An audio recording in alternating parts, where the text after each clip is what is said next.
disrupted. America that I fought for. Weird thing to happen. Finally. Yes, finally.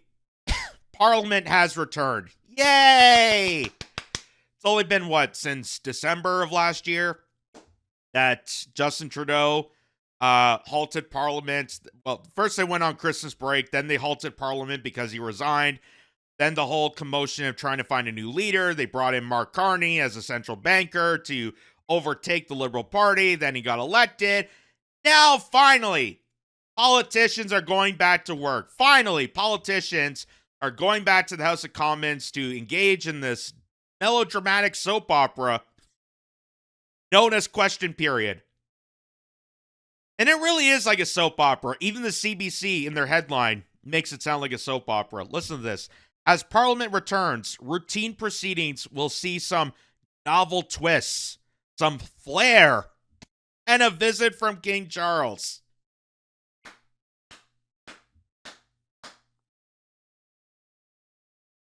It literally sounds like back in the day, my late grandmother, when she used to collect TV guides, and they would talk about like shows like The Young, the Restless. This season's going to have a bunch of new twists, some flares, and cameos from stars you couldn't even imagine. Tune in to daytime television. That's literally how they're making it sound. This is Parliament coming back to work to actually somewhat be representative of the nation. But they're excited that there's going to be some twists and turns. So in the article, it says the Constitution states that electing a speaker should be the first order of business when Parliament returns after the election. So they're breaking down what's going to happen in the next couple days. They're breaking down what's going to happen in regard to the House of Commons, what's happening as they are starting to return back, as they're knighting themselves and starting to represent their ridings. Technically, the House cannot sit until a speaker is chosen. The speaker is an MP chosen by other MPs to preside over the business of the House of Commons, act as an impartial arbiter of House proceedings, and maintain order during the debates. A speaker has the authority to demand that MPs apologize if they use unparliamentary language. Remember those days? They had to kick people out because they used words like wacko. I didn't realize that was unparliamentary. Maybe they were just describing the character from Animaniacs. And even order an MP removed from the chamber. The speaker is elected by a select secret rank ballot, meaning MPs list the candidates in order of preference. If nobody wins on the first ballot, the last place candidate is dropped and their votes are redistributed until someone claims a majority. The election is overseen by the Dean of the House, the MP with the longest unbroken sitting record, who isn't a minister or party leader. Bloc Québécois MP Louis Plamondon, how do you say it?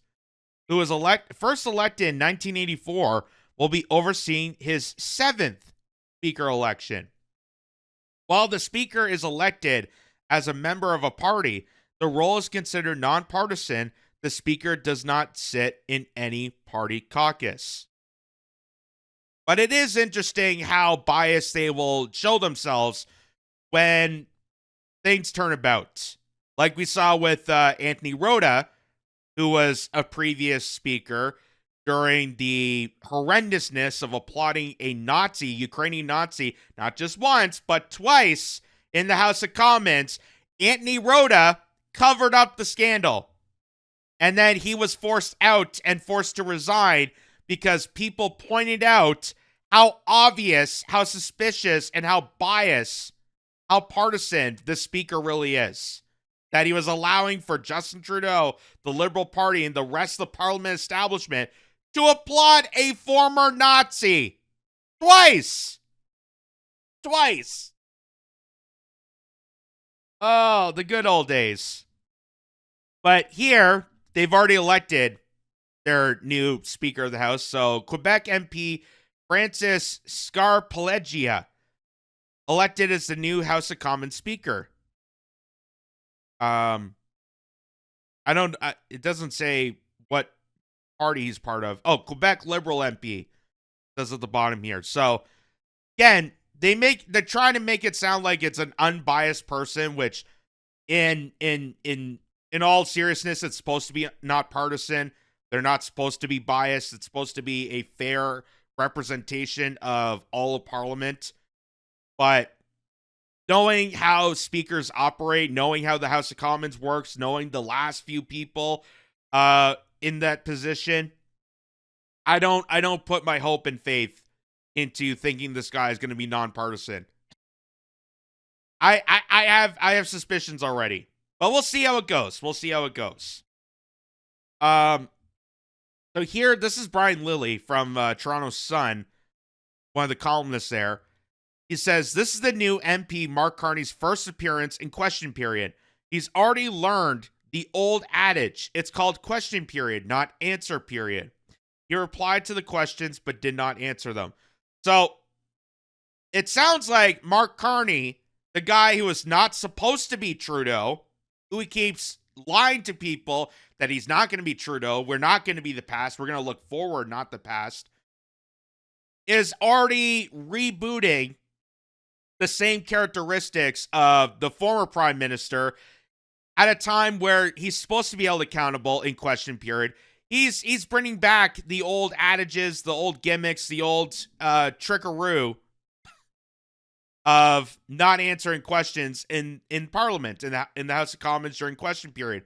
It's the old scam in the book. It's the oldest trick in the book. He's reliving that now as being prime minister, and it's out in the open on his first day. Watch this. Oral questions. The Honourable Leader of the Opposition. Thank you very much. So, by the way, I should also announce that because Pierre Poilievre lost his riding in Carleton, which he's supposed to be rerunning in one of the Alberta ridings. I don't know how that's working out. I don't know any details about that. But for time being, they brought back Andrew Scheer, who was the former opposition leader under Justin Trudeau. The guy lost to Justin Trudeau. Same with Aaron O'Toole. And you know exactly why they lost, because they were just they weren't heavy hitters. Let's just say that. They weren't they were very much liberal light. And they brought back Andrew Scheer.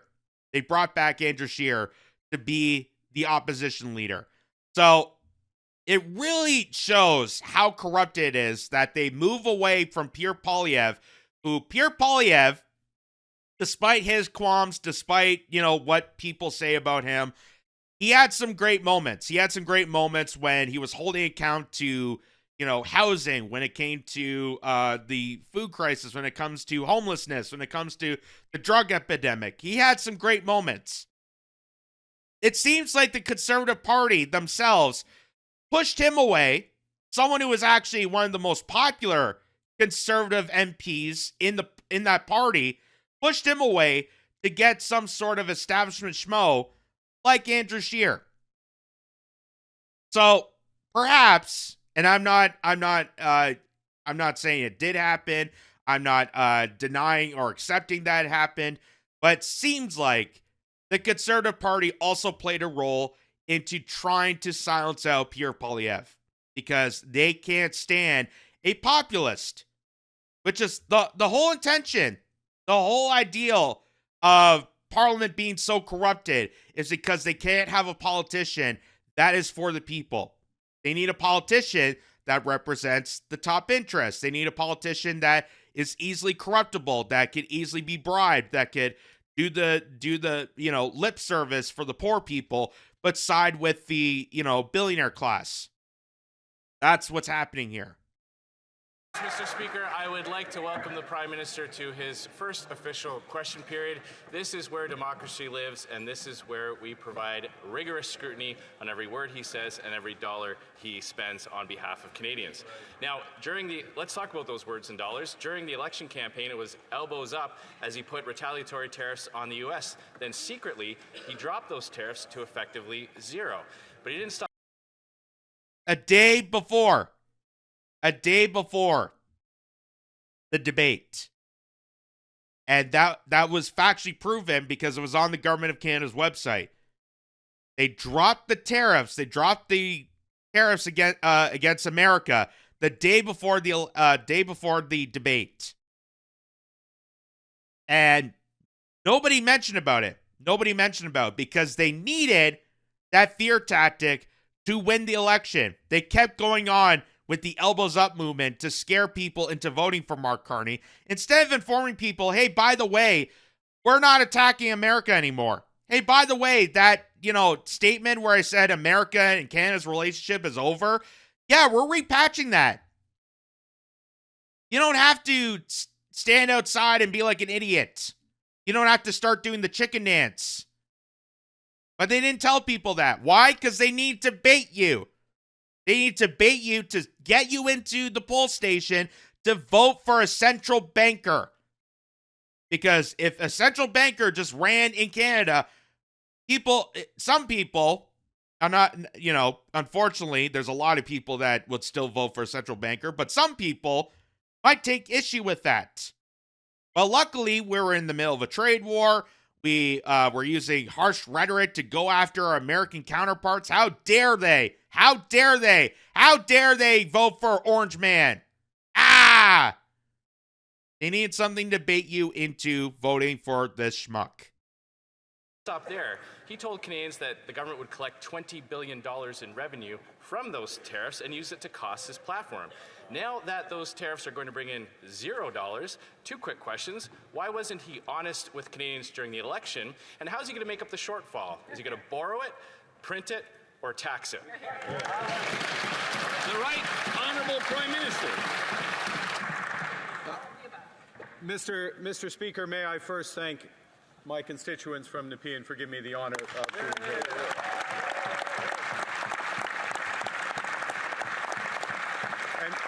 Yes, thank you for giving the boot to that other guy. I stole his spot.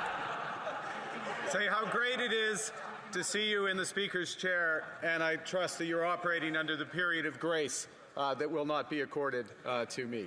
Appropriately, as the Leader of the Opposition just said. Mr. Speaker, our tariffs have maximum impact on the United States, minimum impact on Canada, and we are dedicating all the revenues from those tariffs to supporting the workers and businesses. But you dropped the tariffs. You dropped those tariffs. So he's not answering the question. He's not answering the question from the opposition and continuously lying to people again.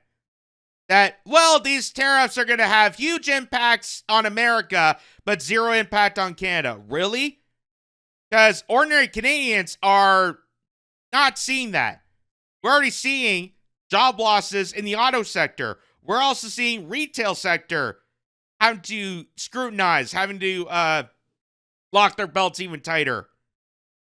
It's having huge impact on Canadians. This constant back and forth trade war, which is why I've been stating throughout this conflict that we didn't need to have this trade war. We didn't need to have these tariffs. We could have easily called Donald Trump. Donald Trump could have easily called us. We could have gone to negotiation. Pierre Poilievre even said this before the tariffs happened. That, hey, if Donald Trump is serious about making these threats about how trade is becoming difficult and how Canada's abusing, then let's go to the negotiation table and renegotiate trade pacts. That's how politics is supposed to work. But no, we decide to be children. We decide to have this freaking hissy fit fight over tariffs, and it's affecting all of us. And now, because he dropped the retaliatory tariffs that was supposed to fund his campaign, who's going to fund his campaign now? We are. Us broke people that are already being scrutinized. Affected by the unjustified American actions. Hear, hear. The Honourable Leader of the Opposition.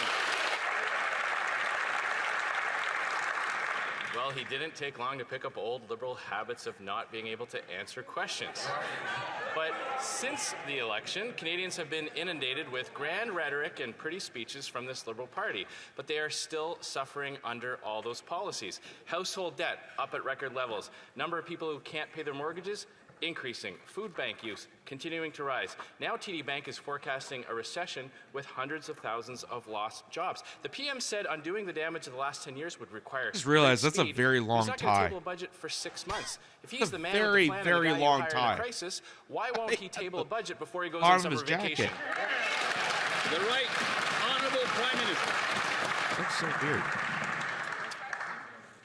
Mr. Speaker, I understand the member of the opposition is very busy. Didn't have a chance to study closely the 100-day plan of the former member from Ottawa, Carleton, which did not include a budget. Our plan includes legislating. Our plan includes legislating for one Canadian economy and nation-building projects immediately to grow this economy, and we expect the support from all in this House. The Honourable Leader of the Opposition. They must be really afraid to come clean with Canadians if they're going to punt it off into the fall.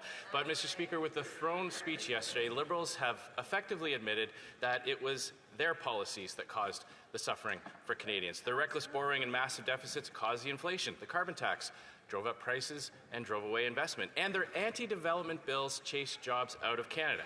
Now, the Prime Minister is claiming that somehow the Liberals have changed. Well, he has a chance to prove it to Canadians. If he's serious, will he tell Canadians that pipelines are part of his values by repealing Bill C-69, the No More Pipelines bill? The Right Honourable Prime Minister. Canada's new government is acting immediately to grow this economy. I just made my maiden speech in this House. Canada's new government, Mr. Speaker, is acting immediately to grow this economy. One Canadian economy out of 13, nation-building projects, one project office, working with the provinces to cooperate. We expect the support from the members opposite. Hear, hear. That's right. All in partnership with BlackRock and Century Initiative and Brookfield. You know, anything that gives my private sector billionaire buddies a leg up, but not really do much for the Canadian populace. Because again, the whole reason Mark Carney is there, the whole reason this is happening is because the true owners, the true people that run Canada, not Parliament, this is just for show, but the billionaire class, the globalist elites, the criminal cabal that truly operate the world despise populism movements. They despise. They saw it with Brexit. They saw it with Donald Trump. They were petrified. They were petrified in the fact that New World Order, the neoliberal agenda, the charade was off. The mask was off. That people were starting to understand how this world really operates. So what they have to do, they have to scare people. They have to fearmonger. They have to censor people. And if they can't do that, they might have to hit people. And if you think I'm kidding, look at some recent news headlines of predominant people that have been and why they've been because it's to masquerade. This whole thing is to masquerade, to make it look like you have a healthy democracy back and forth, that people actually care about you. But in the end, it's all for show. It's all a circus, because in the end, all these people are bought. All these people are puppets. They're actors on a stage presenting you the fable of democracy when really you live in an oligarchy. You live in an aristocracy. In fact, it's even worse than an aristocracy. And as far back as I can remember from reading history books about aristocracies and French Revolution, the American Revolution, This is usually the time when people take notice of it and start to do something. But we're just completely blindsided. We're distracted. We're yelling at each other about bathrooms. Great, and yelling at problems created by them, created by these people, as done purposely as a distraction. So Mark Carney won't continue with his question period tradition Justin Trudeau began. That's what CTV News was saying before question period. Saying that, oh, I'm not going to be the same as that other guy that you despise. We're the new government. We're the new liberals. We're going to actually be more responsive. We're actually going to do things. We got this brand new economy ahead of us. But yet has not answered questions about the budget. Yet refused to answer questions about why you dropped the reciprocal tariffs on America a day before the debates. Doesn't answer a question about the important things, like how his campaign is now going to be a cost burden to Canadians. How you trick people in the elbows up movement to then be buddy-buddy with the ghoul that you created, Donald Trump. So, I don't want to sound like a broken record again, but here it is. You got duped. You got duped. And people that vote for this guy, hoping that he was going to change Canada, that things are going to be in the up and up, you made your bed, now you got to lie in it. Unfortunately, it doesn't look good from here. But on the other side, if it was Pierre Poilievre as Prime Minister, or Jagmeet Singh, or Bloc Québécois, or even the Green Party, I wouldn't expect any different from them. I truly wouldn't, because, again, the whole parliament system is massively corrupted to the bone.